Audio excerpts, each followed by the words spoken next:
Matagal ka naman nagre-renta ng bahay at nangangarap na magkaroon din ng sarili mong bahay. Hi, I'm Dels Tubalinal, and for the past 9 years, I've been helping people and families to acquire their dream home. I'll be giving you 3 tips before purchasing a property. First is the location. Importante ang lokasyon ng bahay na mapipili mo.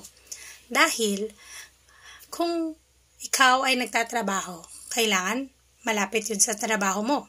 Kung hindi, mag-aaksaya ka ng pamasahe.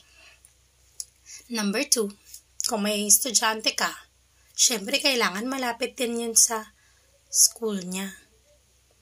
And then, kailangan din malapit din siya sa mga establishments like hospitals, markets, and mga malls. Para kung sakali man na kailanganin mo na pumunta doon, mabilis ka lang makakarating. Second tip is kailangan alam mo yung budget mo. Syempre, meron mga properties na nagre-require ng initial investment. Like mga down payments, diba? Kasi kung gusto mong lumipat agad, kailangan may pang spot down payment ka.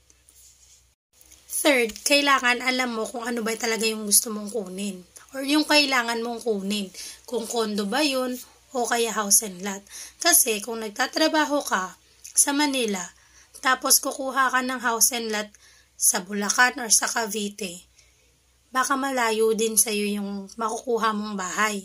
Di, dagdag sa expenses mo pa yung pamasahe mo everyday o kaya gas mo, ganun.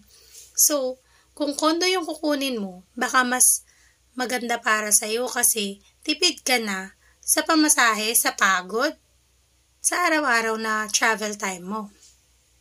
Kung nakarelate ka sa mga sinabi ko, comment yes na o kaya i-PM mo ko. Malay mo, isa ka na sa mga magiging clients ko na magkakaroon ng sarili niyang bahay. O diba, magandang pangarapin. At least ikaw sisimulan mo na. Diba, mag-PM ka?